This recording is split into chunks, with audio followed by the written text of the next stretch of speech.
Oh, yeah. It's Friday night. It's time to talk football, but give me 30 seconds.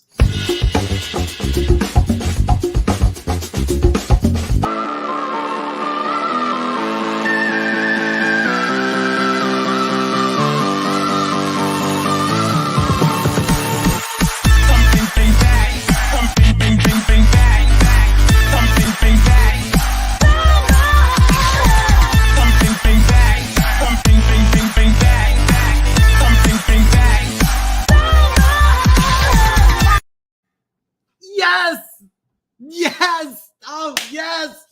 Oh, man, it's Friday night. It's time to talk football. I got a great show planned. Mike Buffa is questionable. So here's the deal. Mike's wife hates me. So if his wife told him that if he comes on my show one more time, she is going to stick a cactus up his you-know-what. So he's iffy. He's questionable. Guys, if you're joining in here, give me the thumbs up on your way in, man. I'd appreciate it. I appreciate it, man. God, we got a lot to talk about. Thursday Night Football. Did anything newsworthy happen? Was there any big stories to come out Thursday Night Football?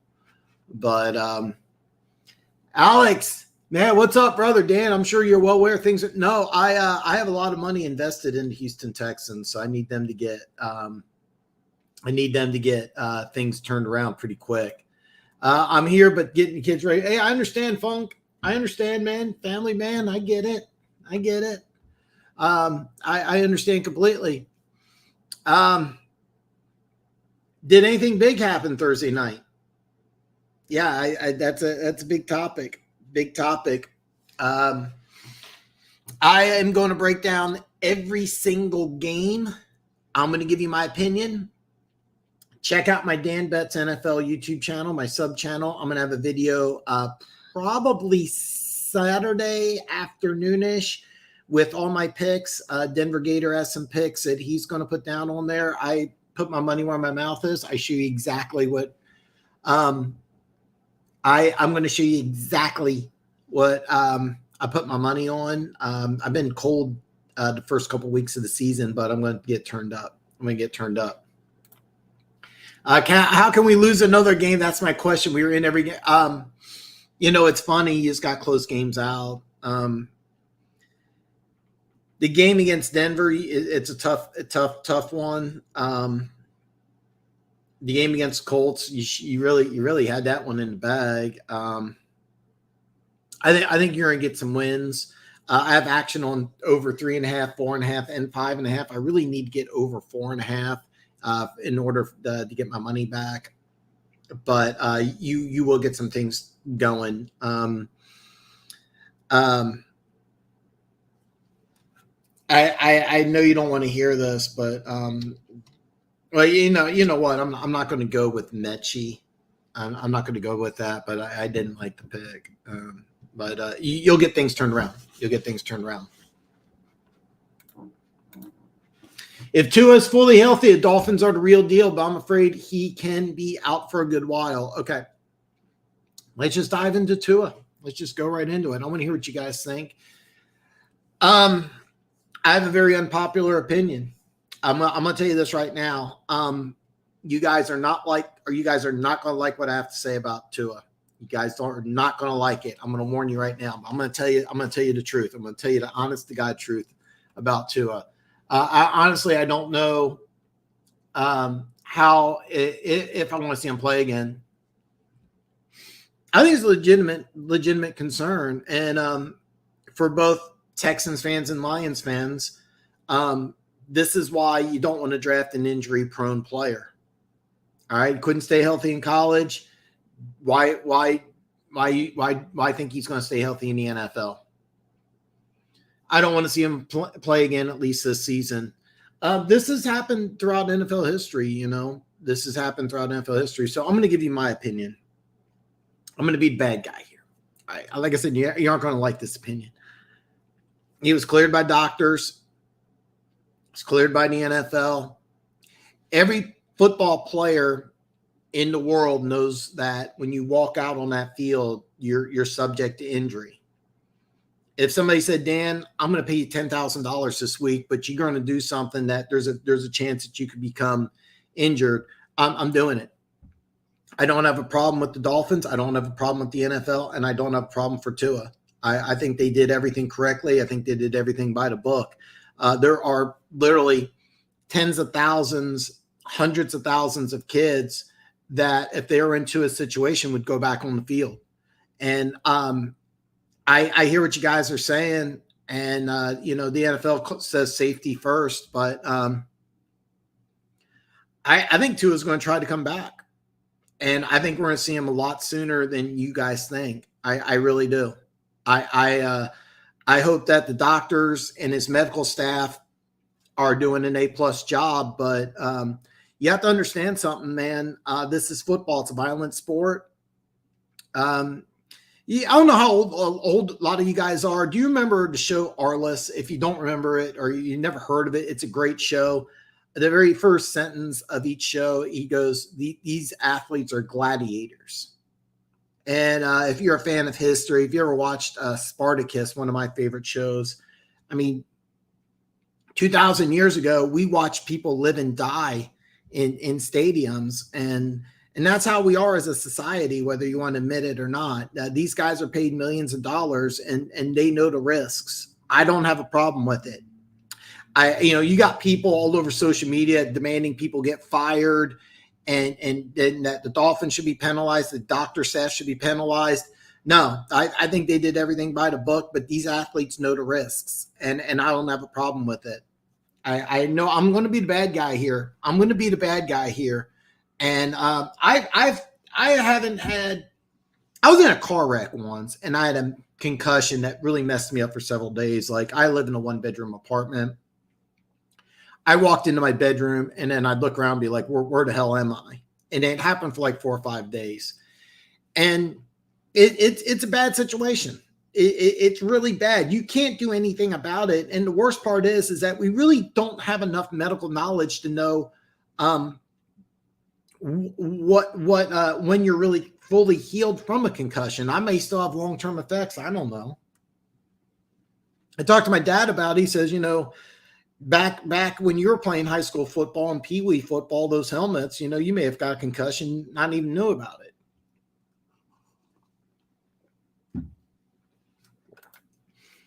Dan, I understand your view, but head injury is not the same as being injury prone to stuff. Yeah, no, you're right. It's different. And it's God, I hate using this because I'm not a medical professional, but once you get one, it's like oh God. Okay, so when I went to boot camp, it was in South Carolina. It was 100-degree heat, so they wanted us to drink 2 canteens of water because once you get dehydrated or sunstroke or whatever, you're like 90% more likely to be sunstroke or dehydrated. I can't remember the term. I'm blank here. Maybe it's that damn concussion. Bad joke. I apologize. But once you get one, you're much more likely to get another one. I remember, oh God, I could go through Chris Miller, Bernie Kosar, Joe Montana. There's so many NFL players that once you get concussion, it's the same thing. As far as you're right. You're right though. Having a head injuries. Okay. Here's the deal. Once you get one, you're more likely to get another. So it kind of is. Tua shouldn't have played. I disagree. He was cleared by a medical staff. He wanted to play. He's a gladiator. I'm going to tell you something, Alex. You and probably 98% of the world is saying that. And I get it. And I respect it. And this show is never going to be, I say something and everybody's like, oh yeah, Dan, you're right. This show's never going to be that. I follow a lot of YouTube channels where that's all it is. It's echo chamber. And I'm not going to be that way. And honestly, I want you guys to tell me when I'm wrong. Like when I said Amon-Ra St. Brown is not a number 1 wide receiver, I want every Lions fan to shove that in my face from now to the end of time. One Pride 40 told me, hey, Dan, you're wrong about Ben Johnson. Shove that in my face. I think he should have played. I really do. I understand the aftermath. And saying a prediction after it's over, it doesn't really hold any relevance, but I don't have a problem with the NFL. I don't have a problem with the Miami Dolphins. I don't have a problem with the NFL. I don't have a problem with Tua. Tua's cleared. He played last week after the injury. Yeah, it looks bad. It looks bad. I 100% get it. But he wanted to go out there. I'm going to tell you something. If I went through the same thing, I would want to go out there. That's the risk. There's not anybody who plays football on a college level or in the pros that is not aware that you're risking permanent injury, and it's a sad thing. But I mean, 2,000 years ago, we were gathering in the stadiums to watch people kill each other for fun, and that's what we are as a society. We're a violent race. We want to. I mean, football's a violent game. You can get hurt. People have died on the field. It's tragic when it happens. I hate seeing injuries like this. I hate seeing players get carted off. It makes me sick. It really does. I have no problem with the NFL. I have no problem with the Miami Dolphins. I have no problem with Tua. And I am going to be in a very silent, small minority. I'm fully aware.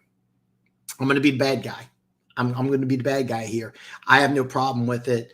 I'm going to tell you something else too. There's hundreds of thousands of guys that would risk the same thing, and I'm one of them. I mean, I would step out on field today. I'm going to be 48 soon, and I would risk it. I would risk it. If I'm Tua, I'm asking. Yeah, there was. I don't know if you remember. I don't know if you remember the player. Me and you've been, we're kind of old school guys. Remember Santana Moss? Okay. Santana Moss, his rookie years playing for the Jets, had an ankle injury, and the doctors recommended a surgery to take him out 3 to 4 weeks. He flew to Miami and had the Miami team doctors interview him, and they said he should take the different surgery, should be out for 11 weeks, and he went with that option. It turned out to be the right option. Players, coaching staff, everybody was pissed. Turned out to be the right thing. Alex, there's always going to be I'm always going to say what I feel, and I want you to be able to say what you feel, and I get it, man. And this show is always up for disagreements. I always want you to feel like you do not have to agree with me, and I get it. And you're on the majority. I mean, there's a lot. Nobody wants to. I'm going to be honest with you, Alex. I'll probably lose some subscribers over saying this. Just like I lost a few people when I supported Deshaun Watson, and I said that I don't think that, you know what, it may have happened 1 or 2 times, but there's no way it happened 50. I don't believe that. And I don't mind being the bad guy. Alex, I hope I don't lose you as a subscriber. I hope I don't. I hope that we can agree to disagree, and I hope I get to keep you around. I hope that me saying something controversial doesn't lose people, but I have no problem with him playing. And I have no problem with people disagreeing with me. I have no problem with people telling me I'm wrong. I remember for a fact you hated my C- draft grade. But by the way, I am wrong about Petrie. Petrie is much better than the Notre Dame safety that all Lions fans wanted. I'm drawing a blank on his name. I don't even think he's playing. Yeah. So his rookie year, he injured his ankle and he went down. I think it was in preseason, and the team doctors wanted him to go get this surgery, have him out 3 to 4 weeks. For whatever reason. And did you know he's a police officer now? He's actually a police officer. Last I heard, he was a police officer with Miami Police Department. Try running away from this guy.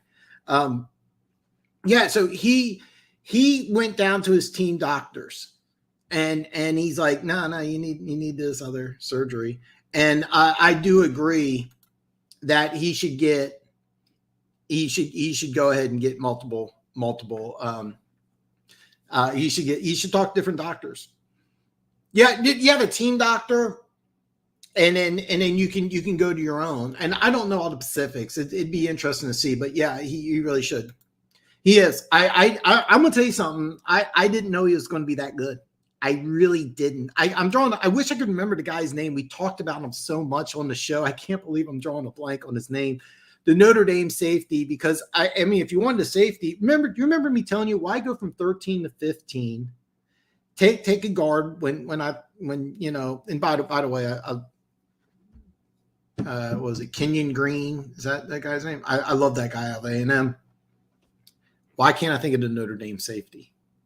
Hamilton. Thanks, Funk. All right. But if you're going to take a safety, why not take Hamilton? Because in that Tampa 2 defense, I thought he would be perfect. I thought it'd fit like a hand in the glove. I'm like, this is stupid. And then I watched Petrie play in preseason. I'm like, holy shit. Like this dude can play. By the way, you can insult the Houston Texans all you want. Petrie can play, man. Petrie, he's really good. He's really good. Petrie is really good. Needs some picks and you know, one thing that sucks about these awards is that you need wins. You need to get wins. You can't be a 3-4 win team and win awards. That sucks, and I hate that. But if you haven't seen Petrie play, he's really good, folks. I'm kind of going to talk about this next, but if he stays healthy, he's going to be a stud. He's going to be a perennial Pro Bowler, really good player. I think this offseason he's going to put on like the NFL 20, probably put on like around 10 or 15 pounds of muscle, flies all over the field. I love this guy. I'm drawing a blank on a comparison, but if you haven't seen him play, he moves like a corner. He has the ball skills of a corner, misses some tackles, but I mean, he flies all over the field. But I think during the offseason, he's going to put on some weight. Petrie was a kid I wasn't sure about. Figured he'd be a second rounder. I like Brisker and CNA the most personally, but I'm also the Lions fan. Would have been cool with Lloyd at too. You know I loved Lloyd. You know I loved Lloyd. I love that guy. And no, I don't know about Brisker, but I had CNA rated higher, especially for the Texans, because I thought the Texans, because they're playing mainly at Tampa 2, and you kind of want a bigger type of safety, your John Lynch type. And that was kind of like why I wasn't really high on him, because he was more of God, I'm trying to think. I want to say Ed Reed, but I think that's an insult to Ed Reed. No disrespect to Petrie, but I mean, Petrie's playing fantastic. Stingley was targeted one time, didn't allow a catch for Chicago. Well, I liked another name phrase. The guy the Jets took, the corner, Sauce. Okay, Sauce Gardner. I like Sauce Gardner better, but Stingley is playing really good. So the one thing about the Houston Texans is they drafted two young guys in the secondary, and I'm not sure that Petrie's not outplaying Stingley. I didn't know that. You telling me this is the first thing, but yeah. Dude, Chicago has attempted the fewest passes through 3 games out of any team in like the last 30 years. No one, you are right about that. You are right about that. And by the way, the one thing about the Bears, if you're not aware what happened, I'm sorry, Alex. Score was 20-20. Houston had the ball driving, and Roquan Smith takes an interception, almost runs it back to the house. He had like 18 tackles in that game. I seriously, if I'm the Bears, I almost consider trading him midseason and getting like multiple first-round picks, because, I mean, you may be able to get that. I mean, Roquan Smith's just playing lights out. And I think the Bears are just a complete disaster. They need like a whole new offense. And Justin Fields looks like a rookie. And that's basically what he is. It's just a disaster. It's just a disaster. Oh man, amazement. You know what? I'm gonna write this. Amazement has some good picks here. All right. Yes, Jacksonville. You know what? I'm going to go few. I'm going to go through a few things first. Um, but I'm copying this down, and when I do my picks, I'm gonna go over all these because I some of these numbers here that you got are a little weird. I'm gonna be honest, but um,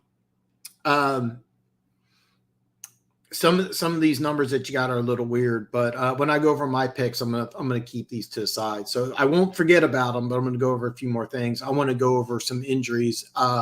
So yeah, Dolphins will be under new ownership at 23.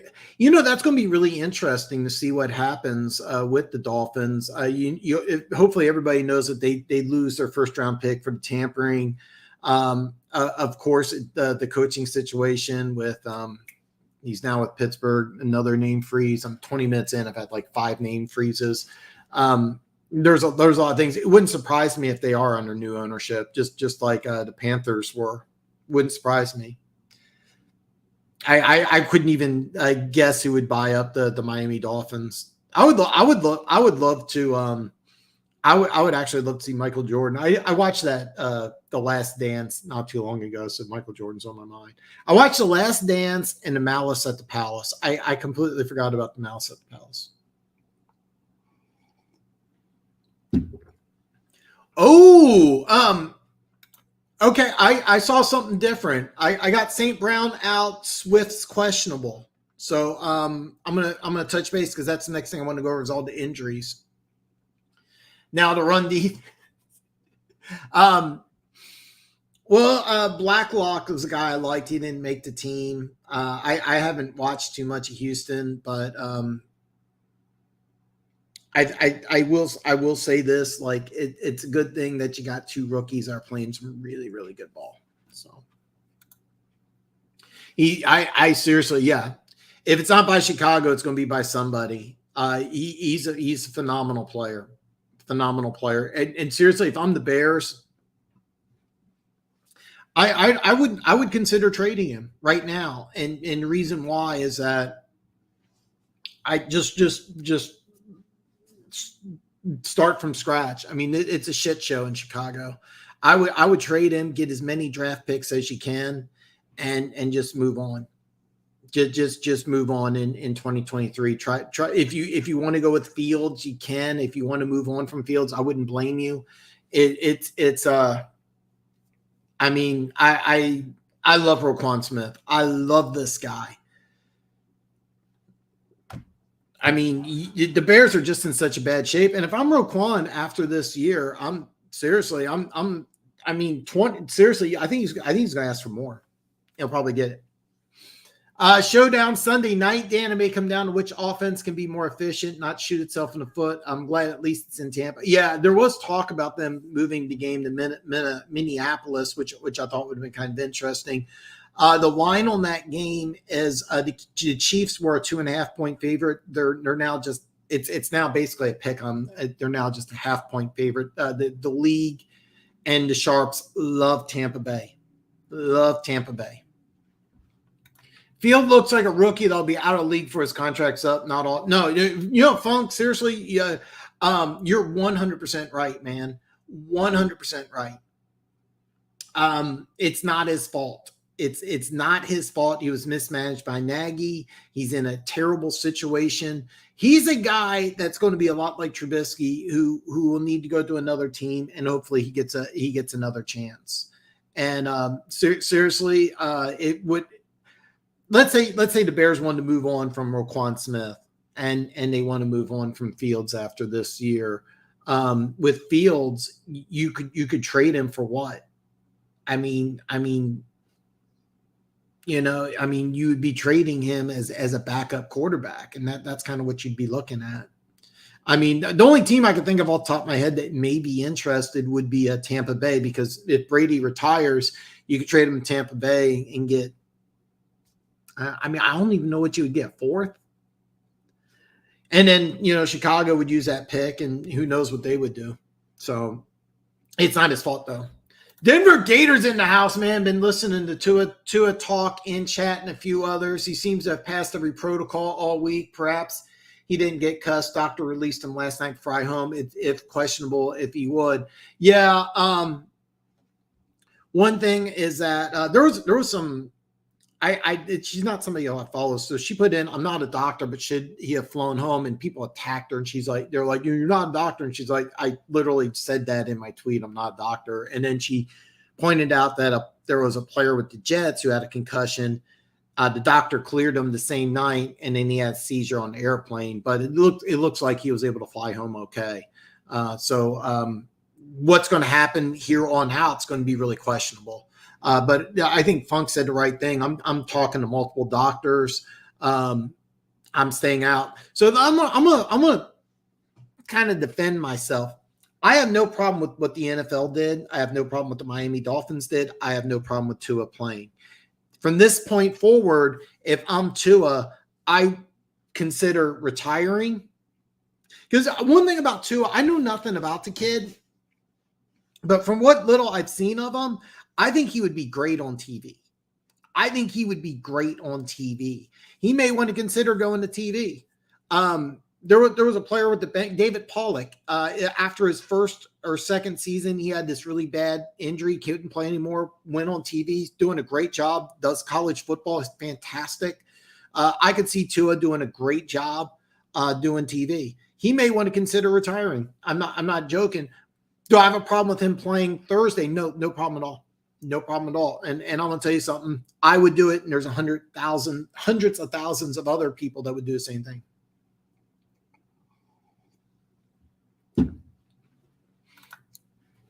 Amazement. The Lions scare me. This. Now, here's the deal, Funk. I know Swift is okay. I know Amon-Ra is out. I have Swift's questionable. By the way, if you don't see it, if you're jumping in, give me a thumbs up when you jump in. Just boom, give me a thumbs up. Even if you disagree with me. Lions are 3.5 right now, so taking them at 3 will win you squat. Well, I'm actually curious because now, by the way, I'm using Barstool, and the line opened up at 6, and right now it's 3.5. I took all the numbers right now, but because I was trying to figure out where the hell you got 3, because it opened up at 6, it's now 3.5. I'm using the Barstool app.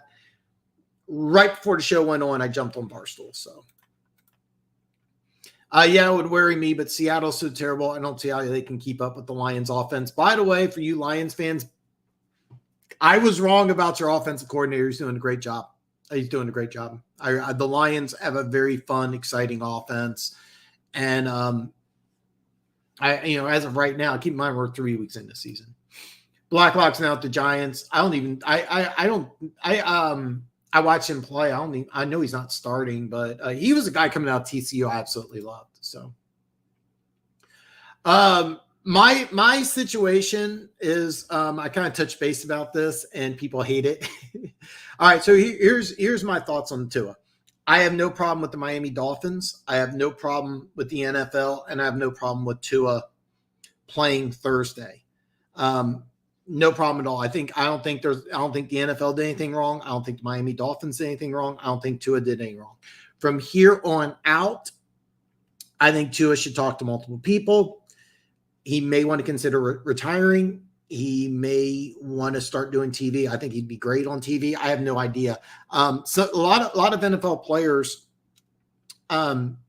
it's kind of a sad truth, but a lot of NFL players don't think past the NFL, and they have no idea what they want to do.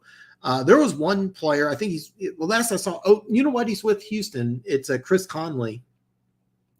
And when he was brought into Kansas City, where he was drafted, his 3rd-round pick out of Georgia, player I really liked out of Georgia, he turned a lot of teams off because he was really interested in filming and making movies, and that's what he got his degree in. And he said, yeah, after my game's over, I'm already working on trying to, make movies, and, I have a, production company, and that turned a lot of teams off because a lot of teams are like, are you all in on football? And he hasn't had a great NFL career, but I think he's still in the NFL, but he's somebody who's very unusual where he has plans immediately afterwards. A lot of guys go into coaching. some going to TV, but to be honest with you, I don't know the exact number. I'm kind of guessing on this, but I think something like 80% of NFL players have no idea what to do after the game. It's like, yeah, I don't know what to do. So if I'm Tua, hopefully he's going over some options, and hopefully if he does come back this year, I'm gonna tell you this right now. I think we're gonna see him back in a couple weeks. I really do. Goff has looked out of sync with everyone else, and the Lions defense has trashed game in 2021. It's actually funny. The over-under on this game is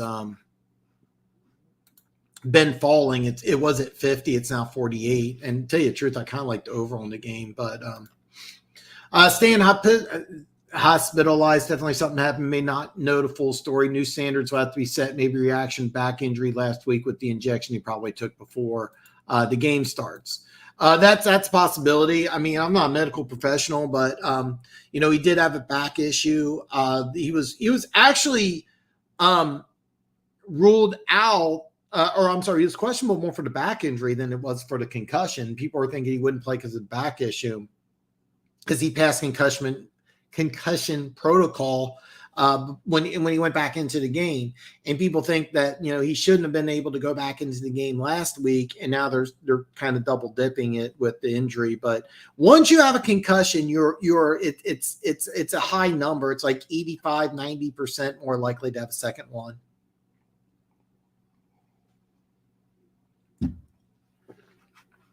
He did come back in a week. He's banged up. He's out this week. Swift is questionable per ESPN, which is not the best source, but I'm assuming since you guys are in Detroit, you know better than I do. But I was going to go over that because I do have a brief injury report of some things I got off ESPN. The Lions D needs to prepare for Kenny Walker. Oh, and they had James. Welcome, brother. Yeah, he's probably going to. This would be like I don't know if he played last week. I'll be honest with you. Rashad Penny's a guy I absolutely love, but I know Walker's been slow to get into the lineup. So, St. Brown is out. I think Swift is questionable. This is a huge game for the Lions. They have to win this game, in my opinion, to be stepping in the right direction, winning a game that you should, and win at home too. It is a big game for the Lions. It's actually a huge game for the Lions. So. Hey, don't forget us about us, Dan. We are number one in explosive play. I'm not forgetting. Hey, Slasher, I got a question here. This is a tough one. Can you name, don't use Google, can you name all the undefeated teams in the NFL? It's a tough one. Let me know if you can figure out that answer. Back in the day, a lot of former players, oh, yeah. I forgot about that. Yeah, oh, God, yeah. So it used to be they would just go the dealerships and just get jobs as car salesmen, because people – and the reason why is people love buying cars from – I forgot about that, man. It used to be it was like a huge bunch of guys that would just go to sell cars, and it was an easy job because like, oh man, let me show you this car. Next thing you know, it was pretty simple. It was a win-win for car dealerships. I sold cars for a couple of years myself, and we used to have a deal with a bunch of Chiefs players. We would give Chiefs players demos. I got to meet Warren Moon. It was funny. It was my day off, and Warren Moon came to the dealership, and my phone just blew up. There was like all these missed calls. And I'm like, I saw this from guys at dealerships. I'm like, fuck you guys. It's my day off. Turned out to be Warren Moon was there. They were trying to get me to come in to meet him. Warren Moon was the coolest guy in the world. But yeah, Warren Moon had a day where he like signed a bunch of autographs. Trying to think of all the different players. I got to speak with Tony Richardson. He was just on the showroom floor. He was like getting an oil change or something. I just like, man, you're Tony Richardson. And I felt like a dick because I asked him a bunch of questions about Van Morris because I knew they worked out together. And we gave Tamar Vanover and Van Morris tried to get cars from us. Anyway, I'm sorry. I'm gonna stop my rant. What do you think about the offenses struggling around the league? You know what? It's very funny because the over-unders, I have a spreadsheet where I keep track of the over-unders. and all the over-unders have just dropped. There's only one game that went up, and that's Denver Raiders. That went from 44.5 to 45, but a lot of these are free-falling. Cleveland, Atlanta opened at 50. It's now 47.5. Seattle, Detroit opened up at 50. It's 48. Buffalo, Baltimore, 52-51 now. Jacksonville at Philly, that opened up 48.5, now 45, and you're right, it's really weird. I don't have an answer, but people are taking notice. There's a lot of games dropping, and normally it's just the opposite. But yeah, it's something that people that make a living off betting on football are noticing. So. The Seahawks are not a gimme win for the Lions. The best chance of winning is by keeping Smith and Walker on the bench. I agree completely. And you guys tell me, because I saw Swift was questionable. So it's kind of a must win for the Lions right now. I don't know. I mean,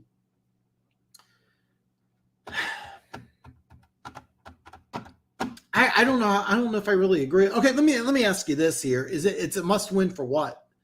Are you guys trying to stay with the Packers? Are you guys thinking wild card? Because I really think this is still a rebuilding year for the Lions, to be honest with you. I think that there's a lot of guys that can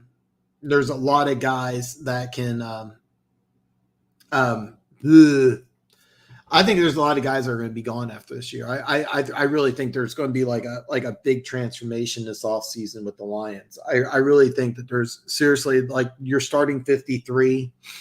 It wouldn't surprise me if there's like 20 new players with the Lions next year. That's a guy who I've always liked. He's a guy that I've always liked. So,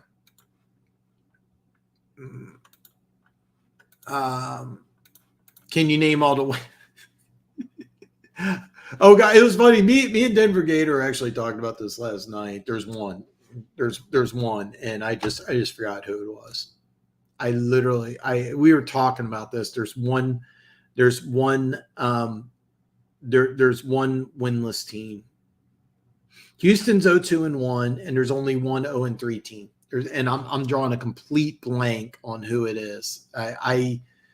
Me and Denver Gator were actually talking about it. There's only one 0-3 team. There's a bunch. There really is. There's a bunch of NFL players. I remember a guy used to play for the Jets, Johnny Lamb Jones. He was a track star, became a wide receiver, and he sold cars. There was a bunch of guys who sold cars. So. Lot of guys do.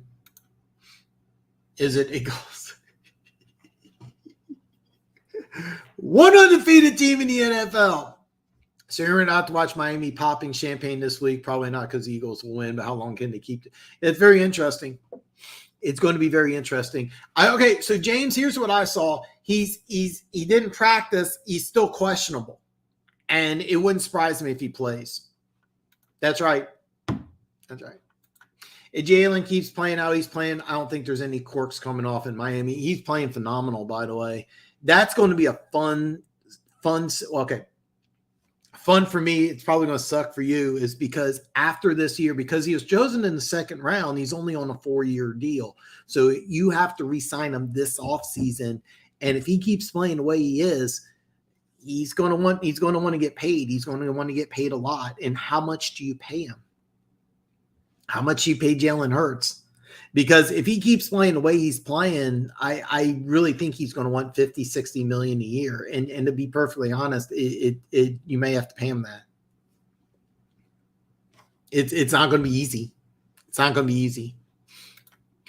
That's going to be another tough one, because he's a guy that I absolutely love. He's a true tight end. He's not like Travis Kelce or Darren Waller, where he's just a tight end in name. I mean, he does everything, but he's also not put up big numbers this year. So I have a theory about offenses struggling early. I think defenses are starting to evolve and catch up to offensive schemes. College is evolving and putting out better talent. Teams are getting figured. You have a really, really, really good That makes a lot of sense because more and more teams, the NFL switching. It's no longer a God, my nose is itching. I promise it's not cocaine. The NFL switching. It's no longer a 3-4-4-4-3 league. It's a 4-2-5, 3-3-5 league. And college defenses are now playing a base 3-3-5, and that's kind of being implemented into the NFL. And the NFL is being figured out. And I think you're right. It's kind of a scheme thing. I'm going to take my Chiefs, for example. People are playing that like two deep shell. So the Chiefs kind of struggled with a little bit, and then they figured it out and adapted and moved on. And you can figure things out. So it wouldn't surprise me if like you'll see scoring struggle, and then later in the year, we'll see an uptick. So it's just the way it works. Pride, it won't be for another year and 14 games for outside. In fact, people are talking about him in money is funny to me. It sounds good for you. It sounds good for Eagles fans. If I have no idea who his agent is, but they're probably starting off at 50. They're probably starting off at 50. They're probably looking for a lot more. Now, if I'm Hurts, and I can get like a long-term deal with guaranteed money, even though it would be a bad deal, I would do like a 6-year, $250 million deal. I think that's the same deal that Josh Allen has. I think Josh Allen signed a 6-year, $256 million deal. So they're going to try to shoot for more than that, but I would take less money and I would stay in Philly, and not because I like Philly or because it's a great town, because if you take a friendly deal and you get those number ones, remember you have 2 number 1 picks, and you allow talent to come in, you win in Philly. It's a lot different than winning in a lot of other towns. Don't remember Nick Foles, even though I wanted like 4 or 5 other teams. I don't even know where he's playing right now. He probably can go to Philly and eat for free at any fine restaurant in town. So I mean, if I'm Hurts, I would play hardball, try to go for the 50, but bottom line, I would take the 40 million, but his agent and whoever's representing him is probably trying to get 50 to 60. They're probably trying to get a deal like Josh Allen. I think it was 6-year, 250.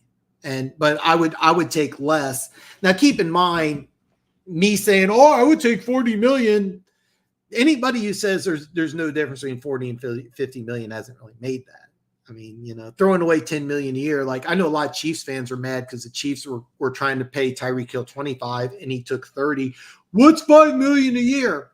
Do you make $5 million a year? No. Have you ever made $5 million in your life? No. Well, there you go. So it sounds good to me and you. It sounds good to Eagles fans. If I'm representing Jalen Hurts, I'm turning that down. But if he's smart in the long term, I would take it, because you win in Philly, you're going to be loved. You're going to be loved. And Philly's, here's another thing. Philly's a big media market too. So like you can make a lot of money on endorsements. You can endorse anything in Philly. Tires. Hey, I'm Jalen Hurts and Michelin tires are the best. Come down to Big Bob's here in downtown Philly and you get a ton of money. So I really do. I really think that you're going to see a big roster turnover after this year. I really do. I think you're going to draft a quarterback in the first round. So I think you're going to use both first round picks, maybe a future pick, and trade up. And then I think that you're going to get some other picks. But I think that you're going to see a massive roster turnover. I really do. I think the Chargers should move on from Staley if they underachieve again. I actually like Sean Payton as the Chargers coach. I don't buy Dallas rumors because Jerry isn't going to relinquish control. It's actually funny. Wednesday, I said that there's going to be a big Sean Payton sweepstakes, and I think that you could see him go to Dallas. I think the Jets would be an interesting candidate. There's a third team I was thinking of. I didn't put the Chargers in there. And if I'm Sean Payton, I don't want to go to the Chargers. And the reason why I don't want to go to the Chargers, they've always had a notoriously bad organization, a notoriously bad leadership. So I wouldn't want to go there unless you just fall in love with Justin Herbert. And you also have some guarantee that you're going to sign him to a long-term deal too. That's another thing. It may sound like, oh, well, we'll definitely sign him. Well, throughout history, the Chargers have not liked doing that. Remember, they got rid of Drew Brees. Now there were some injury issues there. They got rid of Drew Brees because they wanted Phillip Rivers instead, and Marty Schottenheimer was beyond pissed about that too. So, but I've not been sold on Staley. He has underproduced, and keep in mind our left tackle's out, so it's not going to be a good year for the Chargers. And every year, if you're a fan of Kansas City, Denver, or the Raiders, you hear every year the Chargers are going to win the AFC West. It's the Chargers' year. The Chargers are going to win the AFC West, and they always underperform. Is he on the hot seat? Yeah, he is. And you don't really know what's going to happen with the Chargers, but if I'm Sean Payton, Carolina was the other team. If I'm Sean Payton, I would not want to go to the Chargers. Bad organization. Yeah. Well, you know what? He's been banged up, but I think he's going to play quite a bit this week. It's going to be a fun game. I'm gonna give you all my predictions. I'm gonna give you every single game. So I have my moments, man. Okay, so here's the deal, Scott. Terry told Mike that if he comes on my show one more time, she's taking a cactus and putting it up the poop chute. So unfortunately, he cannot come on. So I begged him. I actually sent him a link. So hopefully he will be able to come on. But Terry threatened his life. So unfortunately, that's it, man. But I'm glad you're here, Scott. Man, give me a thumbs up. Last time you give me a thumb, no, I'm joking, but to give me a thumbs up, I sent him a link. I'm hopeful he comes on, but Terry did threaten him. Dan, that well-rounded tight end factors why the Lions fans bash on him. Most of them expect him to be Waller or Kelsey. Don't really get it. Goff is off with him, and Hawk is getting bounced a lot, off bounced a lot. Yeah, and that's the thing. You know. Kelsey's not really it's funny. Some guy tried talking trash about the Chiefs. Like, you missed Tyreek Hill yet? Because through 4 games, he has like 477 yards receiving, and the Chiefs receivers through 3 games only have 400. But if you're a real Chiefs fan, you know that Kelsey is basically a real wide receiver. So he left out the Kelsey stats completely. And yeah, when you draft a tight end in the top 10, and you're kind of expecting big numbers, but what you're getting is a well-balanced tight end. And that might be a problem, kind of re-signing him. And it's also a problem with fan perception, but you know me, I love a well-rounded tight end. I think he's great. And I think that's one of those things that the Lions should say, hey, we're going to keep this guy because he can have some big games, but I mean, he's never going to put up the Kelsey Waller type numbers, and that's not his game. Never was. Lions fans will be the reaction to Walker in Detroit. Salah, yeah, absolutely, absolutely. And here's the deal: I think Sean Payton to New York makes a lot of sense. Yeah, I understand, Scott. Scott and Mike are close. Scott and Mike are close. I'm sorry, Mike's not here. I tried to get him on. I told him he can come on anytime. Terry hates me, so. Yeah. How does Jaguars O-line match up the Eagles D-line? The Jaguars offensive line has been playing very, very well. I'm kind of surprised, but I think this is going to be a fun matchup. This is going to be a good game. This is going to be a really good game. The line on the game has not dropped at all, but the over-unders went from 48.5 to 45.5. If that was the same D line that was at the Washington game shows up this week, I don't think so. I think that there's going to be a team, whether it's the Jets or the Cowboys, that's just going to break the bank and he'll come back for a short period of time. It wouldn't surprise me if he comes back and takes a buttload of money and doesn't do well. It wouldn't surprise me. But I 100%. He's the number one hire. I'm seriously there's. I really think that there's going to be a Sean Payton sweepstakes, and I think Carolina is going to be a team. I think the Jets are going to be a team, and I think the Cowboys are going to offer up really big packages. Do you remember the deal Gruden got? And probably a bad example, but Gruden got like 3% of the team and like just a crazy amount of money. Just a crazy amount of money. They do. Yeah. Washington's another team I think that's going to. I think they're going to move on from Ron Rivera after this year. Yeah, I had no idea that they lost. I apologize. I've been really behind on college football this year. Funky's fan, let me introduce you to the Bears. Yeah, they're seriously, they are probably the two teams. You can put the New York Jets, who are on their third or fourth left tackle, and Rashawn Slater, the left tackle for the Chargers. He's out for the year. That's a big loss. A big loss. All right, so I'm gonna go through some of the injuries that are out. Just so you said, I'm gonna go through some injuries. So Keenan Allen is out. David Montgomery is out. Amon-Ra St. Brown's out. I saw Swift's questionable. Mac Jones is out. Christian McCaffrey is questionable. DeAndre Swift. I saw DeAndre Swift questionable. So you guys in Detroit know better than I do. I saw questionable. Dalvin Cook is going to play. Dalvin Cook is actually going to play. Hunter Renfrow, questionable. Chris Godwin, questionable. For you who are interested in the Chiefs, Tampa Bay, Rashawn Perryman, Russell Gage, Julio Jones, Donovan Smith, the left tackle, all questionable. Akeem Hicks is out. So I'm going to give you my picks here. Before I do that, Gruden isn't coach. When Gruden was signed,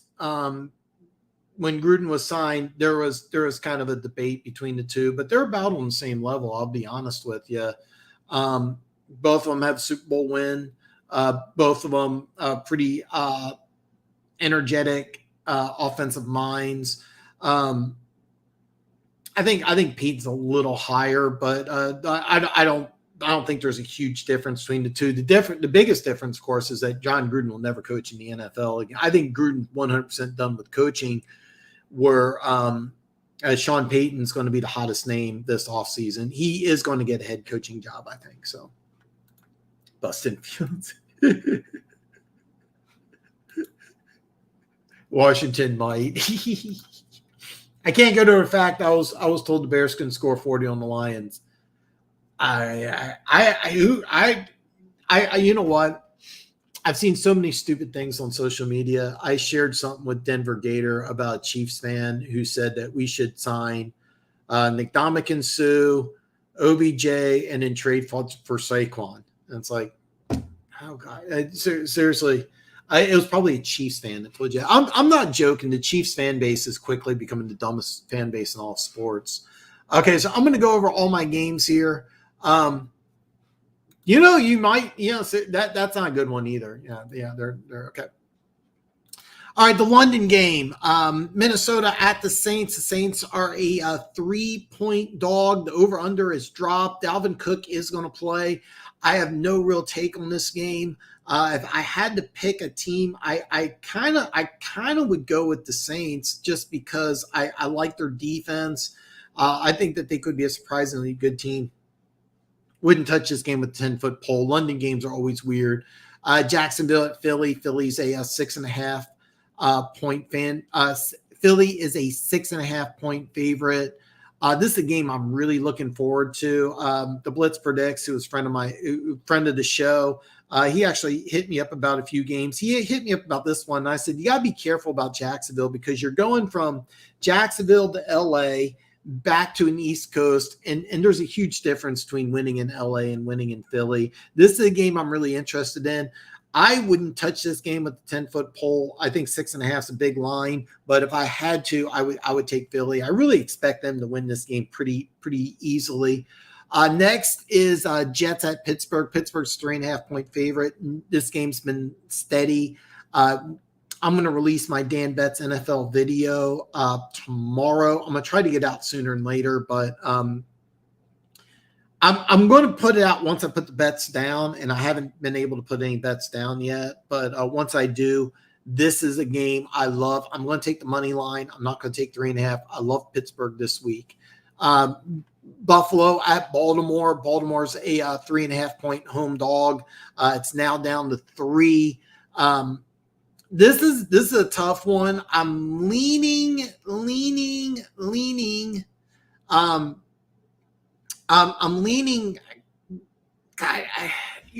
Seriously, the best play I think would probably be the over. Both Baltimore's been able to score on everybody. I don't think the Bills' defense is that good. I have no idea. The Amazement likes Jacksonville +6. The issue I would have is that the cross-country travel takes a toll on you. Jacksonville traveling to LA, then back to the East Coast. Philly's a good team, folks. But that's a game I'm really checking out. I'm not 100% sold in Jacksonville yet. But, good luck this week. I'm not touching that game. And you like Baltimore +3. The Blitz predicts. I know he likes Buffalo. You like Baltimore. I actually really like the over on this game. I think this could be a shootout. This is going to be a fun game. I really don't know. I know it's such a weenie bet. I would probably go with Baltimore, but I'm not touching Baltimore or Buffalo, but I like over 51. I think it's a shootout. Who's the most toxic fan base? Oh God, that's a tough one. I can tell you the worst fans at stadiums are Philly. I have Philly fans are terrible. I remember a story when Andy Reid was coaching. The Chiefs got up 21-3. Eagles came back, won the game. It was when Terrell Owens was there, and there was a Philly fan, and he was just doing all sorts of shit. The cops came up to him. They're like, "Listen, you're not doing anything illegal, but you're really pissing some people off." Like I was close by. He didn't say pissing, but he's like, you really need to tone it down because there's only 2 of us here, and I've never seen Fleece do this. Like they were super nice to this jackass. Cowboys fans suck at games. Cowboys fans are really obnoxious. Like they're just terrible. Like so when you say toxic, I don't really know how to interpret that. At games, Eagles fans are terrible. Cowboys fans are terrible. As far as a fan base, as far as toxic, like I'm assuming you just mean a bad fan base. God, I know the Patriots fan base for a while was just obnoxiously bad. Just really bad. But since they've lost, they've really kind of lost like their bravado. Eagles fans is just really bad. Cowboys fans are terrible. Every year they think they're going to win a Super Bowl, even when they have no chance. They always think that they're going to win a Super Bowl. Cowboys fans are really bad. That's a good one. That's a real good one. You're taking the Lions spread. Well, what's interesting is that number went from 6. I'm seeing 3.5. I'd be really, really, really, really, really cautious about the hook. This could be a close game. I really want to see what the Lions can do because, this is the first time in a long time the Lions are expected to win, and it's a different type of situation because the one thing about the Lions that they proved is that they don't know how to play with a lead, and sometime during this game they are going to have a lead, and are they going to be the same aggressive team that fights, claws, and scratches, or are they going to play passive like they did and lose a game? Because I want to be very clear, like nothing against. I have a soft spot for the Vikings fans, and Vikings fans are great, and I think it's a decent team, but they really didn't win the game as much as the Lions lost. So, are you talking about 6.5 for Jacksonville? I would try to get 6.5 for Jacksonville. I wouldn't take 6.5 for that Lions Seahawks game. So Pride, I probably have to go with the Brown. Oh God, I forgot about Bottlegate. For those of you that don't remember, on a fourth and two play, and they threw a short pass, and he looked like he was short, but the refs gave him the first down. So the next play, the Browns ran a play, and the rule is that once a play is run, you can't go back and review it. Well, the ref said that we wanted to go over it, but you ran the play too quick, so we're going to go back and review the previous play. And he was short. It was a smart move by the Browns, but the fans went nuts, and they started throwing bottles at the referees. One of the best, I know you remember this. Remember Sam White? Don't throw stuff on the field. You don't live in Cleveland. Like that was just awesome. Sam Weiss, one of those guys. For you younger guys, you probably don't know who he is. Real good coach. Didn't win anything. Real good coach, though. He had this great line. You don't live in Cleveland. It was just awesome. He was head coach of the Bengals at the time. Okay, One Pride, this is different. They were favored for like the first time in like 21 weeks. This week, they're expected to win. All right, you're favored, but you're home team week 2. This is a different situation. You're coming off of a loss, and you're 1-2, and you're Detroit Lions, and you're expected to win. That's a different type of thing. They had a lead, and they lost the game, and I think mainly due to bad coaching. They really just choked. They didn't play right once they had the lead. So like the Lions, one thing I love about the Lions is that, I'm going to tell you this. Some weird things happen. 21-0. All right, Seattle's up 21-0 second quarter. I'm like, okay, Lions are going to make this a game. Like, it's not even a question. That's why the Lions are must-see TV. That's why the Lions are so exciting.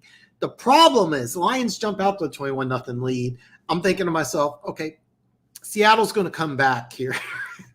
What are they going to do? And they don't know how to win yet, and it's going to be interesting. But here's the fun thing: is that if the score is 24-7 in the second quarter, and Seattle gets a 17-point lead, for a fact the Lions are going to come back, and that's where I'm breaking out my phone, and I'm going to like, oh, can I put some money on the Lions now? So different night and day situation. If they want to beat the Hawks, they got to stuff the Lions. I feel like I'm missing something. Okay.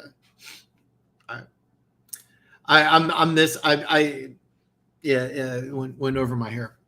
We celebrated our Super Bowl. Well, it was funny. A Broncos fan was trying to make fun of Chiefs fans because right before the Chiefs Super Bowl parade, there was a guy running away from the police. Okay, so I-70 is an interstate, goes through multiple states, all right? So there was a guy running from the police off I-70. So what he did, like a dumbass, was he turned off to downtown Kansas City trying to run away from police, right? Nothing related to the Super Bowl or nothing. He was just running away from police. For some reason, he went down the parade route, and thank God there was like hundreds of police there. It could have been really bad because, he was driving like a maniac. So he was driving down a road in Kansas City, and a cop got I don't know what you call it, the strip where it busts. So he risked his life. This is a guy driving at danger, just ran out there and threw the strip down. So I think it was actually Cody Rourke, Locked On, was toasting that. So then I responded with Denver Broncos fans. They were lighting couches on fire. And it's like, what the hell are you doing lighting a couch on fire? You may want to sit on it later. And then we was kind of like, yeah, I guess there's bad fans for either one. I was like, yeah. So, but yeah, turns out to be though that the police chase had nothing to do with the Super Bowl. It's just some criminal. But the thing is though, with Chiefs fans, we're just becoming stupid. We're just it's just you want to talk about how stupid our fan base is. Look up. I just saw it right before I came on, and I didn't take a picture of it, so you can look it up yourself. Look at the Kansas City Star. Mahomes is selfish, only plays for himself, and it's a guy just trying to get views and reads. So I guess he's successful, but he trashed Mahomes, and I mean, it's good for ratings, but I mean, not smart. Yeah, me too. The parade was awesome. Yeah, I know. 0.5, the most devastating number in betting, aka the hook. Vegas is built on the number 0.5. So many bets lost. I've lost a few bets on the 0.5. 0.5 is called the hook. I avoid it like the plague. That is why I'm not betting Pittsburgh to cover 3.5. I'm just going to take the money line. I haven't made the bet yet. Tennessee at Indianapolis opened at Indianapolis -3, is now 3.5. I want to bet Tennessee so bad. But I think that it's just me mad at the Chiefs blowing that lead. I've seen that said something about, yeah. Okay, so what it is, the Kansas City Star says Mahomes doesn't care about his team. He only cares about how he looks. And what it is that people are so reactive nowadays, and with the stupidity of the Chiefs fan base. I'm telling you this right now. I am a Chiefs fan. The Chiefs fan base is probably number one as far as stupidity. So people are rushing in drones, like by the truckloads, to comment on this. And so I don't even think the guy really believes it. It's just the Chiefs fan base is so stupid and so anxious to jump on anything anti-Kansas City. Something anti-Kansas City, that it's a hit piece. It's just, it's something like when Stephen A. or who's the other guy opposite Shannon Sharp does that First Take show. You know who I'm talking about. Not Stephen A. The other one, Skip Bayless. It's like when they have a hot take, it's just to generate conversation, and that's all this is. The guy probably doesn't even believe it. So. Well, if you win that much, what will happen?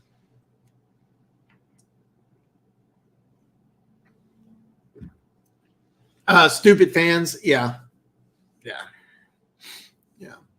I'm going to make sure I get Slasher's picks in. Okay, so we went over to, hold on, I haven't gone over the Lions game yet. Chargers at Houston. Houston's a 5-point dog now, going up to 6. I am actually going. This is another game I am going to bet on. I'm going to take the under. I think this has 17-13 written all over it. Right now it's 45, a low number by NFL games. I think both these offenses are garbage. I'm kind of surprised it went up from 44.5 to 45. I'm going to take the under on this one. It is a game I'm betting on. When I come out with my bets video, once I make the bet, I'll release the video. Seattle at Detroit. It was a 6-point. I'm seeing 3.5. Amazement likes the Lions in 3. I'm not betting on this one. I kind of like the Lions too. I really do. I think Seattle's a complete shit show right now. I really want to see this game. Where I'm living at, it's probably not going to be televised. I really want to see this game. This is going to be a fun one. Cleveland at Atlanta. Atlanta was a 1.5-point dog. It's now 1. Yeah, Skips. Yeah, your Cowboys. Blah blah. I like Sterling when he was on. Oh God, you remember how good Sterling Sharp was, dude? I have no idea why Sterling Sharp like he would. Dude, Sterling Sharp had like the baddest suits in the world. The dude was an absolute pimp. He was phenomenal. Why did he? Do you have any idea? Stop the Cowboy. What prop should I take? I don't do a lot of prop betting myself. All my social media links are below. If you hit me up with anything, I can give you some advice. I was really mad because my bookie sent me a $10 free bet. I was going to take over 38.5 for Tyler Boyd last night, and it wouldn't let me do it. So I contacted support, and they're like, well, if you can't do it, it means that you can't make the bet. And I'm like, yeah, I know, but I want to make the bet. Well, you can't do it. I'm like, well, no shit. And anyway, it wouldn't let me do it. And for about 2.5, 3 quarters, I was like, God, he had no catches. And he had a 43-yard reception. But yeah, and that's that. Okay, this is kind of why I kind of like Dallas this week is because I don't think Washington can stop the run, but that's what you have to do. And it's funny because McCarthy wants to be a pass happy coach, and I don't think that the Cowboys are built to run. Here's the thing about the Cowboys: they're built to run the ball, right? That's what Jason Garrett built. Is they have this big, powerful offensive line. They're built to run the ball, and McCarthy wants to throw the ball. And look at the defense, a bunch of pass rushers. They're smaller, they're lighter. And it was now that they have a backup quarterback, they're running the ball and the offense is playing better. The team's playing better. It just makes sense. They're a team that has they're a team that when the defense is on the field less and they're playing ball control, they can be really good. In a shootout, you can take advantage of some of the Cowboys' deficiencies on defense. So running the ball makes a lot of sense, but you have a coach in Mike McCarthy who's a pass-first coach. Andy Reid is too.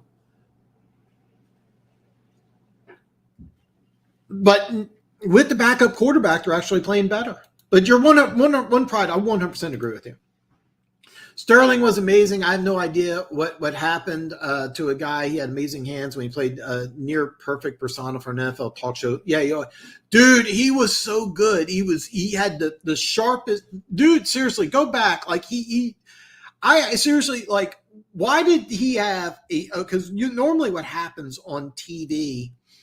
What happens on TV is like it's one company that does the suits for everybody. So, but Sterling Sharp, like he had his own special guy or something because his suits were always sharper than everybody else. I have no idea why, but dude, and he was fantastic. He was just fantastic. Well, One Pride, I disagree, man. They passed. The team doctors passed protocol. He wanted to play. It's bad. It's a bad situation. And it looks bad. And if I'm Tua, I'm not risking my health. I have no problem with what they did. I'm the only one who's going to say that. And you're okay if you disagree with me. I want to be very clear. I think I've said this over and over again, but in my show, you don't always have to agree with me. I encourage disagreement. I actually encourage disagreement. And you can throw in my face that I am wrong about Ben Johnson. And you can also throw in my face that I was wrong about Stafford going for 2 first-round picks, where you were right and I was wrong. You throw it in my face anytime. Let's see. Which was the other game amazement had? Okay, Dallas. Okay. Seattle, Detroit, we already talked about that one. Cleveland, Atlanta. Atlanta was a 1.5-point dog. It's now dropping to 1. It's dropped to 1. All right. Hold on. Bro, what if you – okay. Unpopular opinion. Every football player that steps out on the field is risking death. They are aware of that. We come from a society that 2,000 years ago, we watched people fight to the death. All right. Every single football player, every single NFL play, that is something that could happen. All right. Jack Tatum killed somebody on the football field. Wasn't even penalized. Every single player. He passed concussion protocol. He was cleared by the doctors. He was cleared by the medical staff. They did nothing wrong. I'm a minority here. A lot of people are saying people should be fired. The NFL should come in and fine the Dolphins. No, he was cleared. He knew the risks, and he went out there and did what hundreds and thousands of people would do. I would go out there, even though I'm 48, or almost 48-year-olds old. My birthday's coming up soon. I would go out there, even though I'm risking injury. And yeah, it's sad.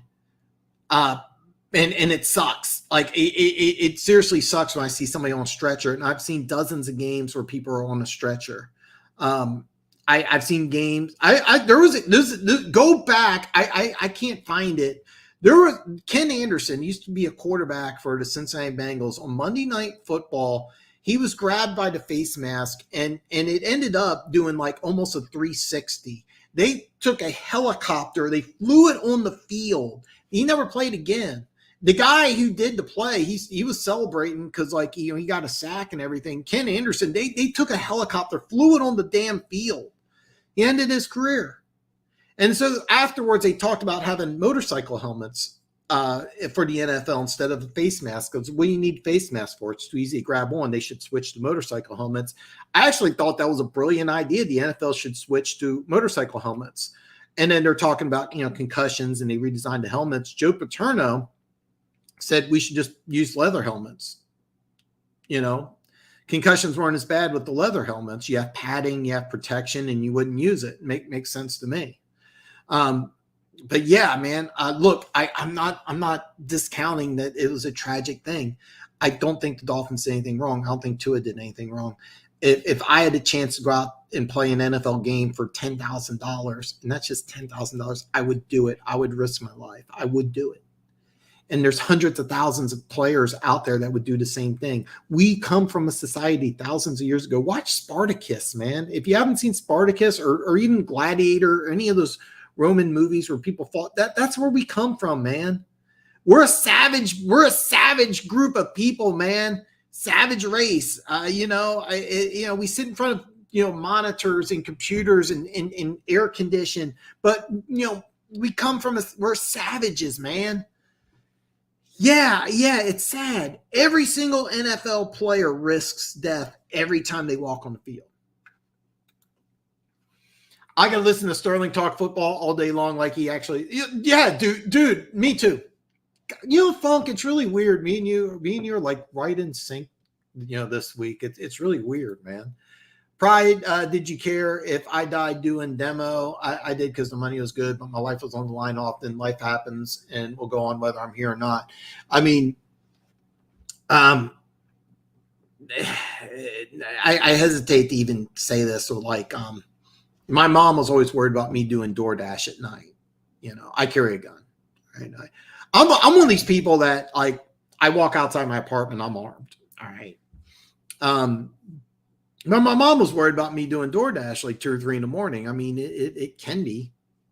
I mean, I'm going to some apartment complex or some house at 2 in the morning. And by the way, you'd be surprised at how many people order DoorDash 2 in the morning and don't turn their lights on. It's like 90%. It's like, oh yeah, guys come into my home at 2 in the morning, but I'm going to shut all the lights off. Anyway, there are so many things. Police officers risk their life. Every time a police officer pulls somebody over, they are risking their life. So, gotcha.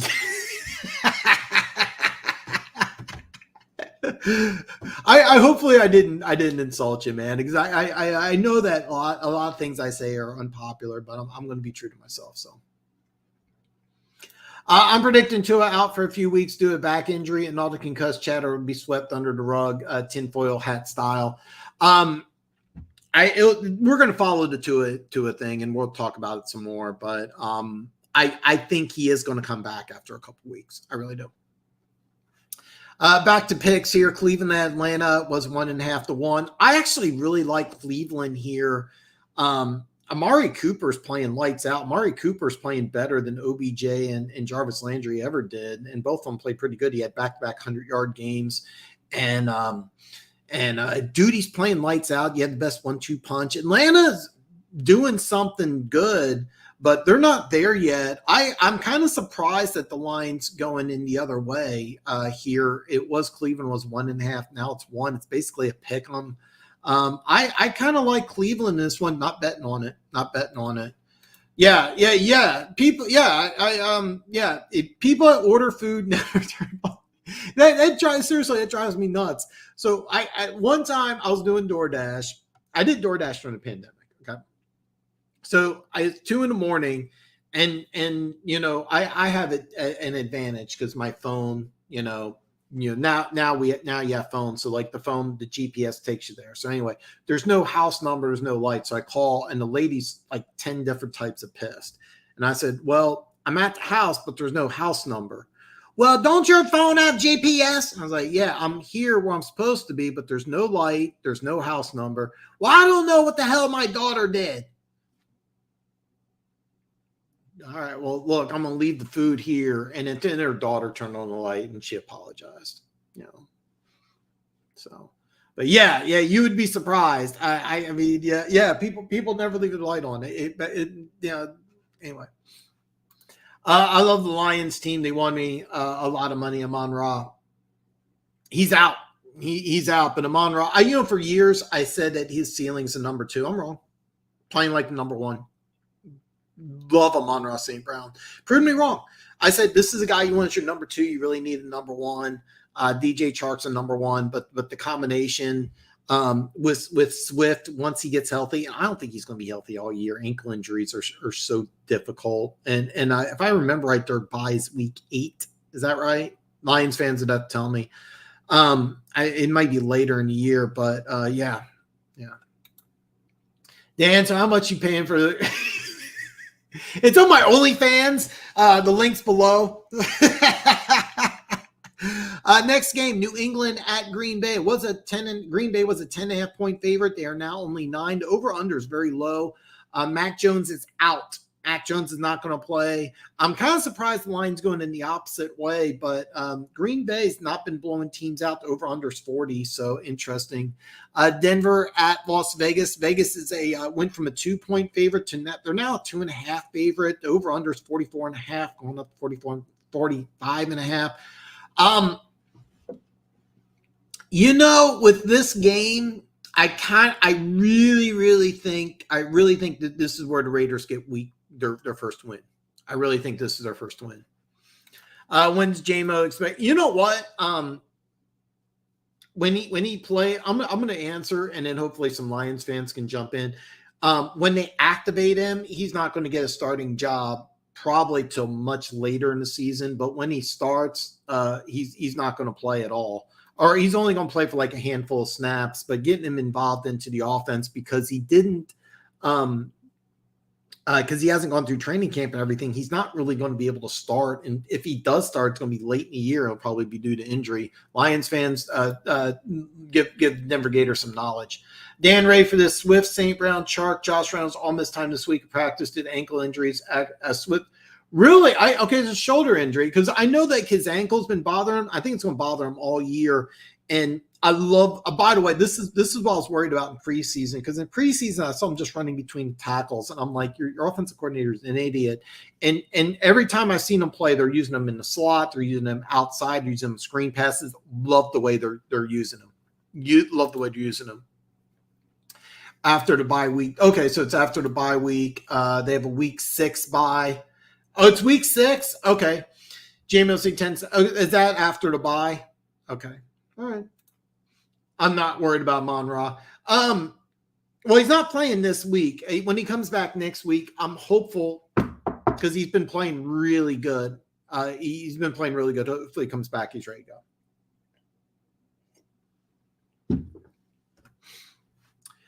Kansas City at Tampa Bay. Chiefs were a 2.5 point favorite. It's basically a pick on 0.5. For those of you that don't know, the hurricane that was going on, they were talking about relocating the game to Minneapolis. It's going to be played in Tampa Bay. The Chiefs were almost a 3-point favorite. It's basically a pick 'em now. I was really leaning towards Tampa Bay in this one. I really was, but Tampa Bay's not looked the same defense. The offensive line banged up. Brady, I think there's a stat like Brady never loses 2 games in a row. And I think that's the reason why the lines jumped so much. A 2-point jump is a big deal. But Kansas City's a lot healthier than Tampa Bay. I may actually put some money on the Chiefs. I was leaning against it at first, but I like Kansas City. 2 games that did not come out originally, but they are available now. Chicago at New York. The Giants are a 2.5 point favorite. The over-under is 39.5, which I have a hard time taking an under 40, but I kind of like that. I wouldn't touch this game with a 10-foot pole. I think these are 2 bad teams. If I'm going to watch this game, Roquan Smith and Saquon Barkley are both having good years, and that would be a fun matchup. Washington at Dallas. Dallas is a 3.5 point favorite. I have no idea why I missed this game early, but Dallas is a 3.5 point favorite, and this is a tough one for me because I like Dallas. I really do, and I think they're playing well. I don't know if Washington is a complete dumpster fire and everybody's going to get fired or what, but it's hard for me to really take the Cowboys serious, even though they've been playing almost better with a backup quarterback. I'm going to pass on this one. But Slasher, no, I'm sorry, Amazement. My apologies. You got Dallas, and you got 3. You were able to get 3, not 3.5. I would not want Dallas to cover 3 in the hook, but if you can get 3, that's a good rule. Yeah. Exactly, and that's why I was leaning towards Tampa Bay. I was actually going to pick against the Chiefs, believe it or not, but the injury report is big. I mean, Tampa Bay's got a lot on the injury report. Kansas City doesn't, and one thing about Kansas City is that they're really a pretty damn good team. But I'm not going to bet. When you bet against your team, when you bet on your team and they lose, it's terrible. But now that the game's almost a pick 'em, I may pick Kansas City. And the reason why is that offensive line is bad. And Kansas City's defensive line played really good last week. So Monroe will play just because guys who play good probably feel like they can continuously prove themselves, especially for that contract, probably why Tua went out there last night. Well, Amon-Ra's out. Amon-Ra's out, but I think what's going to happen is he'll come back week 5, and I think he'll be okay, but he's out. He is out. If it was a game against the Lions, could afford to rest somebody. Yeah. Yeah. Can I safely bet on the Chiefs with Butker as a game time decision? Okay, so Butker is back. I think he's still quote unquote questionable, but I think he's back. I think he'll be okay. The over under is at 45. I was leaning towards if the game was to go to Minnesota, what I was going to do is if the game was going to go to Minnesota, I thought the over would people were going to bet on the over and then have that jump up to maybe 48 or something. Because I think it's going to be a low scoring game. I really do. And in a low scoring game, kickers that have injuries like the Chiefs do, or teams that have kicking issues like Tampa Bay does, you always want to take the under. But in this particular game, you could you safely bet on the Chiefs? Hey, listen, Funk said it himself. But I actually do like Kansas City in this game. And the reason why is that Brady doesn't look the same. This offense under Bowles doesn't look the same, and they have a lot of injuries. The Chiefs are going to come into this game really pissed off, and the Chiefs' defensive line has been playing really, really good. I mean, this defensive line is something really to be feared. It's kind of funny when you talk about the Kansas City Chiefs that the first thing that doesn't come out is their defense, but the defense is playing really good right now. The Chiefs defense, one of the better defensive units in the league. I mean, it's hard to say that when you talk Chiefs, talk defense, but the defense is playing really good. You got an offensive line that's all over the place. Donovan Smith, the left tackle, is questionable. If he doesn't play, I really think that Chiefs are just going to be really try to put a lot of pressure on Brady. Almost the whole receiving core is questionable for Tampa Bay. So if I was you, if you're going to bet on this game, do keep an eye out on the injury report. But in a situation of a pick 'em, I do like Kansas City. Amendola is still the same guy he's always been. He's been released. If you're talking about the kicker, Amon-Ra is at Stafford. He does really been high on Amon-Ra. Oh man, maybe I'll pass on the Lions. They haven't kept up with the injury report. Yeah, I know Amon-Ra's out. Swift, I saw ESPN. So what is all my injuries came from ESPN, but these guys are saying Swift's out. That's a big one. Amon-Ra, I knew. Swift, I saw questionable. So I'm assuming Swift's going to play, but now doing the show, you guys are saying Swift's out. So, dude, I love when players tough it out. I mean, we talked about earlier about, the Tua injury and everything, but I mean, I like it when players tough it out. Mon-Ra is one of those like pit bull type players. Love the toughness. Love the toughness. Slasher, I got the alert today around 5. All right. Yeah, like I said, I turned on the ESPN, and this is the whole point of the channel, so you can get inside information like this that can affect games. And then finally, Rams at San Francisco. San Francisco was a 2.5-point favorite, now 1.5-point favorite. I love the Rams. So my video that I'm going to come out with, I'm going to do it after I do my betting.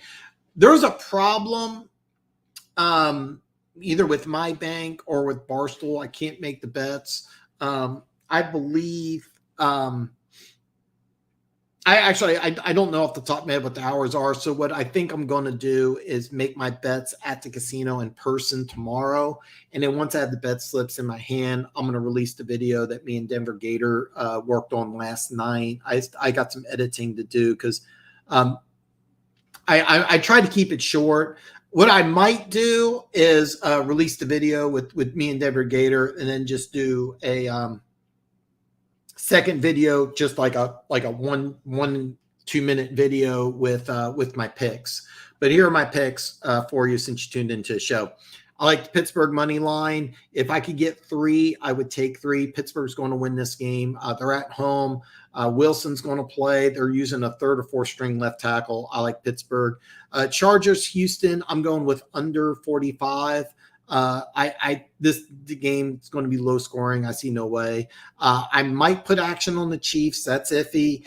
And then I like the Rams. The Rams have lost something ridiculous, like 6 straight against 49ers during the regular season. However, I think the streak's going to be broken. I watched them play against Denver last week, one of the worst games I watched. It was a terrible game. San Francisco doesn't look like a good team. I think the Rams look just as good as anybody in the NFC. I can get points plus 1.5. I'll probably go with the money line, which I don't think is too much of a difference. But I think the Rams finally break that streak. So Rams under on Chargers in Houston. I like Pittsburgh money line, maybe Kansas City. But once I actually make the bets. But keep in mind, I'm down for the season quite a bit. I'm basically 1-5. So. Hopefully after this week I'll be doing good. So just wait when we have Amon-Ra and JMO back. It's going to be fun, man. It's really going to be fun. So Stafford injury prone. So I didn't know Sewell was banged up. I didn't know that. The Cowboys might take Parsons on a backup tackle. That is, yeah. The Washington offensive line is really bad. And I really think that what they're doing defensively is really, really good. Right now, the Cowboys defense is playing really good. And that's the whole thing. When you have a high-scoring, high-passing offense, your defense usually goes back a little bit. And what they did last year is the Cowboys had a lot of turnovers. They weren't getting the turnovers, but they're getting more sacks and playing better. And that goes hand in hand with them running the ball more. And I've been saying this for a while. Like, the Cowboys become more of a run-heavy team. They're going to be a better team. But when Dak Prescott comes back, they're going to throw the ball all over the place, and they'll probably not be as good as a team. I wouldn't recommend betting this game because I'm not 100% sure Washington's just a terrible team or Philly's just really good. But it is a game I'm kind of anxious to watch. I would take Dallas. Man, be careful of the hook. But Slasher, you said you got 3? Good. Don't take 3.5. Be careful of the hook. Denver Gator said it yourself. Denver Gator said it. The hooks made Vegas a ton of money over the years. Rag Fragnell broke his throat and finished the game. He got that. Oh yeah. Ragnell's one of those guys. Lawrence had 3 sacks. Oh wait, Sewell is good. Okay, I thought Sewell was on the. I didn't know he was on the injury report. Parsons lives off of D-Law, in my opinion. Without Lawrence, Parsons isn't anywhere near effective like D-Law is Batman Parsons. I kind of agree with that. I mean, yeah, Cliff, couldn't be more right, man. By the way, hey, Cliff, in the link below, Dan Betts NFL, subscribe to that channel as well. Also, give me a thumbs up. Man, great seeing you in the chat, man. I love seeing you here, man. By the way, follow me on all my social media links. If you have any questions, anything, hit me up. Sunday, I shut my phone off, but Saturday night, I'll have it on ready to go. I'm going to have my bets video out after I make the bets. Just in case you missed it, Pittsburgh money line, unless I can get 3. Chargers, Houston, under 45. Also, Rams, probably just a money line. I'll probably skip the 1.5. Those are my 3. Maybe Kansas City. It's basically a pick 'em now. Slasher, Sewell's a baller. Dude, I like. By the way, people really kind of misunderstood what I was saying is that I really think that if Sewell moved inside, I think he'd be like the best guard in football. But I think he's a great tackle, and he's never moving inside. However, if he ever did, then I think he could be the best guard in football. I think he would take over Quentin. I really think that Sewell inside could be like Hall of Fame good. Like, I think he could just be completely better than as a tackle. But I disagree. Parsons is legit, beats a lot of people one-on-one. Well, that's the problem, is because he's got DeMarcus Lawrence. He gets one-on-one. If you took Lawrence out or if Parsons is out, you could double team. But having these guys together really works good. And give a lot of credit to Dan Quinn. He's doing a fantastic job as the Cowboys coordinator. The Cowboys defense is really good. Give credit to Dallas. We talked about bad fan bases. Dallas is among the worst. Terrible fans. I'm assuming you mean this comment, One Pride. And I love stuff like this. I like it when people are like, "Hey man, you're wrong." Funk said it years ago that isn't it great when men can disagree about sports, about one man calling each other a name or acting like a chick. So. Slasher, like you said, 1-versus-1 D-Laws getting doubles, leaving Parsons 1-on-1 against tight ends from time to time. Funk, are you telling me Parsons is overrated? I might say that because I'm hearing, we're still playing guard. No. I'm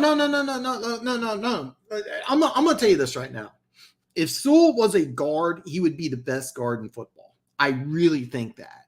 As a tackle, he looks like he's going to be a perennial Pro Bowler.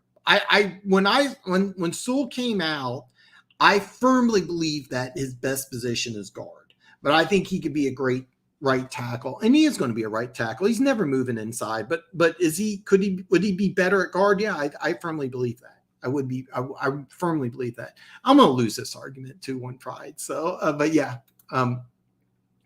Parsons is yeah. Lawrence was out all season last year. Parsons 11 sacks. Agree to disagree. Here's the thing: together, the defensive line is just playing lights out, and what they've done is using Parsons as a end linebacker kind of positionless player is just genius. And the more they use him at different positions instead of just lining him up in one position, I think that's going to change. I think he's going to end up being just more of a pure defensive end. But I think that when you use him all over the field, really makes a difference and confuses defenses. So, yeah, exactly. Well, that's I think Sewell as a guard would just be that good. I really do. But he's a Pro Bowl tackle, man. And it's never going to change. Never going to change. I mean, I'm not saying. Okay. I'm not saying he should move inside. I'm just saying if he did, I think he would be Quentin Nelson good. I really do. But I love him as a tackle. I got to watch the whole game, and he really impressed me. And so did Okudah. Okudah really impressed me. So he didn't see as many. And keep in mind, they got very creative. Here's what they're doing really, really well is that they don't line them up at defensive end all the time. You put them at linebacker, they shoot them through the A gap. They're doing all sorts of stuff with them, and that's what makes them really creative, and that's what makes the defense difficult to defend against. Where DeMarcus Lawrence just lines up at defensive end. So yeah, exactly. He simply told the see ball, get ball, easiest thing. Yes, yeah, exactly. And that was something coming out of college is that he really struggled with reading defenses, but when you just like shoot him through the A gap or just like let him get the ball, he's as good as it gets. So he's playing lights out. I seriously think that I don't know the exact number, but Pro Bowls are based on numbers. I think the Lions might have to get to 7 or 8 wins for him to go to a Pro Bowl, but he's a Pro Bowl caliber tackle. It's funny because 15 years from now, we may be looking at Sewell being a better pick than than Jamar Chase, but both of them could be really, really good players. But it wouldn't surprise me if years to come, people may say Sewell's a better player than Jamar Chase. He's playing some really, really good football right now. So I need to see more of Hutch, not calling him a bust, but still. Well, yeah, absolutely. And here's the thing. I think this offseason, the 2022 offseason going into 23, Hutchinson's going to put on the NFL 20, and I think really going to add to his repertoire. But this is a guy who, it wouldn't surprise me, has 8.5, 9 sacks this year, and then gets a lot better in year 2. But I think he's going to put I can promise. I shouldn't say promise, but if he's smart and just judging from what I've seen with his work ethic, I think he's going to put on some weight and use more of a bull rush next year and be better. So I love watching good O-lines. I appreciate Jeff Stratland, Eagles O-line coach, and lines that. It's kind of funny because the Chiefs' offensive line's playing really good, but the tackle spots have been kind of questionable. Orlando Brown Jr. had a holdout. He's struggling against edge rushers. The Chiefs don't run the ball, which is really his strength. But yeah. Pride, I would be really happy if Hutch does everything against decent O-line, period. He's looking to be more like Ryan Kerrigan than I even thought he would. I think he could be, seriously, Ryan Kerrigan's had a good NFL career. I mean, he had 100 sacks, and that's kind of what you're going to get. He may not be elite, but he's going to be really, really good. I think he could. I think his ceiling's higher than Kerrigan, which 100 sacks in his career is fantastic. But I think that this offseason, it wouldn't surprise me. I'm going to guess, I think his weight's 260. It wouldn't surprise me if he comes in training camp like around 275, 280, and then maybe slims down through training camp. A lot of players lose, especially defensive and offensive linemen, like 10 pounds during training camp. But I think he'll be bigger. So Lions O-line honestly surprised me that they're good, but they're playing. Yeah, the Lions offensive line. The offensive line is pretty good in Detroit. I don't know if they're top 5, but it's pretty damn good. I still think he could be. Slasher, you ever hear of Hank Fraley? He's the Lions line. I've heard of him. I know he used to play in the NFL. I know he played. I forgot I was on Hard Knocks. I actually remember Hank Fraley playing. If I remember correctly, I may be wrong about this, played for the Eagles. So, but yeah, I remember Hank Fraley as a player. But yeah, he's the Lions offensive line coach. So, yeah, Fraley used to. I'm almost positive he played for the Eagles, but he was an offensive lineman. One thing about the Lions, they have a lot of former players on their coaching staff. So listen, hey, everybody, I'm going to wrap this up. Don't forget, if you haven't already, give me a thumbs up. Share this video. It would really help me out. Share this video on social media. If you're on social media, share this video. Help me get to 800. I'm at 795. It'd mean a lot to me. After the show's over, if you don't mind, drop a comment below. It really helps the YouTube algorithm. I'm going to come out with a video regarding my picks after I place my bets. Me and Denver Gator tag teamed the video. I just got to do some editing. I'm going to come out with that probably tomorrow. The link is below. So yeah, every now and then I know football. I'm going to end on that note. Guys, thank you so much. Check out Dan Betts NFL. Subscribe to that channel. It's an awesome channel. I'm going to pick some winners, Cliff. So if you're out there, I'm going to have some winners this week. I'm going to finally get some wins. And I'll see everybody back on Wednesday.